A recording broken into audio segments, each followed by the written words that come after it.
कि जैसे गुप्ता जी का तोड़ दिया था तो ऐसे किसी का नहीं तोड़ा। ये इलीगल नहीं है किसी भी तरह से। इनकी प्राइवेट लैंड के अंदर जीना, इस पर हम कार्रवाई किसी कीमत पर नहीं होने देंगे। जहाँ जहाँ भाजपा को लगता है कि हम चुनाव हार रहे हैं, वहाँ पे वो बुलडोजर का इस्तेमाल करके लोगों को में डर और लोगों के अंदर डर पैदा करने के वो चुनाव जीतना चाहते हैं।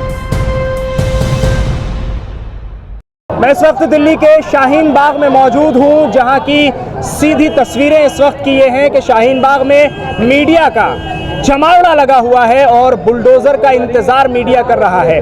उससे पहले की तस्वीरें ये हैं कि लफ्जी बुलडोजर यहां पर लगातार जारी है और वो चलाया भी जा रहा है। हमारे साथ वार्ड 102 से काउंसलर अब्दुल वाजिद खान मौजूद हैं। वाजिद साहब, पहले दिल्ली का जहांगीरपुरी और उसके बाद अब शाहीन बाग की बारी, क्यों हो रहा है ये सब?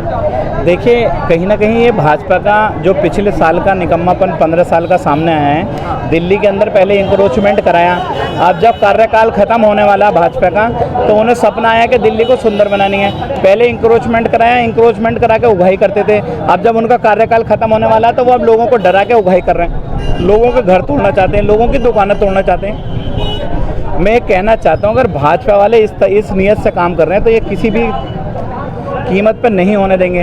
अगर इंक्रोचमेंट के लिए मैंने 50 चिट्ठी लिखी कि अभी इंक्रोचमेंट है, 50 चिट्ठी मैं लिख चुका हूँ इंक्रोचमेंट हटाने के लिए, लेकिन जब उन चिट्ठियों पर कार्रवाई नहीं की जाती है, जब उन चिट्ठियों पर कार्रवाई नहीं की जाती है, लेकिन एमसीडी के प्रेशर में और मेयर के प्रेशर में या आनन फानन में प्रोग्राम लगाया जाता। मैं यहाँ पे इसलिए आया हूँ कि यहाँ पर किसी भी तरह का अगर इलीगल एमसीडी को लगता है, रोड की मैप कर लें, जो अगर लोगों ने सीढ़ी आगे बढ़ा रखी है रोड पे, उसे रिमूव कर दें। हम भी यहाँ खड़े हैं, ये आप भी मानते हैं? जी, जो यहाँ पर हैं। लेकिन ये नहीं है कि जैसे ये दिखा रहे हैं कि ये जीने बाहर हैं, ये अपनी प्राइवेट लैंड के अंदर हैं, जीने उनके प्लॉटों के अंदर हैं। प्लॉट की लैंड यहाँ से शुरू होती है। अगर जिसका सीढ़ी बाहर है तो उसे रिमूव कराने के लिए अधिकारियों के साथ खड़े। हम भी उनसे पेपर मांगेंगे कि वे क्या तुम्हारे पास है। लेकिन कहीं ऐसा तो नहीं होगा कि जहांगीरपुरी की तरह आनन फानन में जैसे चाहे जिसके पे चाहे, किसी के जूस बिक रहे हैं, किसी का 60,000 का नुकसान, किसी का 50,000 का नुकसान? मैं सिर्फ इसीलिए आया हूँ कि जिस तरह से जहांगीरपुरी में आनन फानन में कर दिया कि अभी एक जूस वाले का था, उसका डीडीएस अलॉटेड था, उस पर कार्रवाई नहीं होनी थी। गुप्ता जी, ठीक है, गुप्ता जी का, उस पर कार्रवाई नहीं होनी थी, लेकिन इन्होंने की। मैं इसीलिए यहाँ पे आया हूँ। अगर अभी एमसीडी के अधिकारी या पुलिस बल यहाँ पे आता तो हम उनसे पहुँचेंगे कि भाई इलीगल जहाँ तुम्हें दिख रहा है उस पर मार्क करो और उसी पे करना। ये नहीं कि ये इलीगल नहीं है किसी भी तरह से। इनकी प्राइवेट लैंड के अंदर जीना, इस पर हम कार्रवाई किसी कीमत पर नहीं होने देंगे।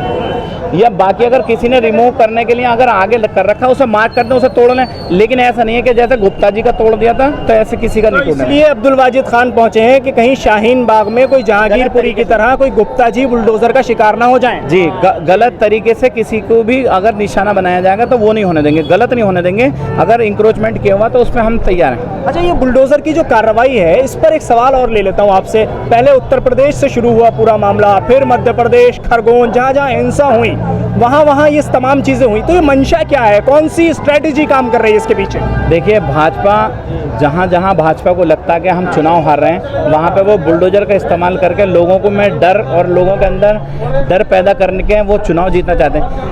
दिल्ली के अंदर भी वो इसी तरह से ये चाहते हैं कि दिल्ली के अंदर हम बुलडोजर का, क्योंकि दिल्ली में अभी सर्वे हुआ था एमसीडी का चुनाव होने वाला। एमसीडी का जिस दिन डेट क्लियर होने वाली थी, एक दिन पहले फरमान, 1 घंटे पहले फरमान आ जाता। लोकतंत्र की हत्या हुई, ऐसा पहली बार हुआ जब चुनाव आयोग इलेक्शन की डेट क्लियर करने के लिए बैठता और उसे पीछे धकेल दिया जाता। ये पहली बार हुआ दिल्ली के अंदर के चुनाव आयोग में, पूरे हिंदुस्तान के अंदर पहली बार हुआ। तो ये इनके जो इन्हें लगने लगा था कि एमसीडी से हम अब सूपड़ा साफ होने वाला है, दिल्ली के अंदर एमसीडी में दोबारा नहीं आ रहे, तो इन्होंने चुनाव को टाला। पहले तो चुनाव टालने के बाद ये अब टारगेट कर रहे हैं कि इंक्रोचमेंट पे कि ऐसा करें कहीं ना कहीं वायलेंस हो जाए किसी भी तरह से। तो ये भाजपा चाहती है कि इंक्रोचमेंट के नाम पर और बुलडोजर के नाम पर जैसे और राज्यों में चुनाव जीते, दिल्ली के अंदर भी जीते। लेकिन दिल्ली में लोग बहुत समझदार और पढ़े लिखे लोग रहते हैं, ये भाजपा की हर चाल को जानते हैं दिल्ली के लोग। दिल्ली में भाजपा को सूपड़ा साफ किया था दिल्ली सरकार में, 60 उनके एमएलए है, 70 में से 62 एमएलए आम आदमी पार्टी का है। तो वो गलत फहमी में जी रहे हैं, उन्हें ये लगता नहीं कि दिल्ली की जनता आम आदमी पार्टी के साथ है। ठीक है, शुक्रिया वाजिद साहब बात करने के लिए। अब्दुल वाजिद खान हमारे साथ इस वक्त मौजूद थे। मैं आपको ये भी बता दूं कि शाहीन बाग का ये जो इलाका है पूरा, ये वही इलाका है कि जहां शाहीन बाग का प्रदर्शन हुआ करता था। शाहीन बाग का जो प्रोटेस्ट साइट था ये वही है। तो सबसे पहले ये भी जान लीजिए कि जहांगीरपुरी में जब बुलडोज़र चला था तो जहांगीरपुरी में लम्हों में तमाम चीज़ें तबाह कर दी गई थी और तमाम जो दुकानें थी उनको तोड़ दिया गया था। उसके बाद शाहीन बाग का ये नंबर आया है और शाहीन बाग में कहा जा रहा है कि अब से कुछ ही देर में बुलडोज़र की कार्रवाई की जाएगी। यही वो दुकानें हैं जिनकी जो सीढ़ियां हैं और छज्जे हैं उनको बताया जा रहा है कि ये इंक्रोचमेंट का हिस्सा हैं और इन पर ही बुलडोज़र चलाया जाएगा। तो ऐसे में सवाल ये भी उठ रहा है कि अब्दुल वाजिद खान कह रहे हैं कि हम सबके कागजात लेकर यहाँ मौजूद हैं, तमाम कागजात हमारे पास हैं और उन्हीं के साथ यहाँ पर आए हैं और किसी भी दुकान पर जिसको बताया जा रहा है कि इलीगल है हम उसके कागजात दिखाएंगे और गलत तरीके से किसी पर भी बुलडोज़र नहीं चलने देंगे। दिल्ली के शाहीन बाग से न्यूज़ मैक्स के लिए साहिल नकवी।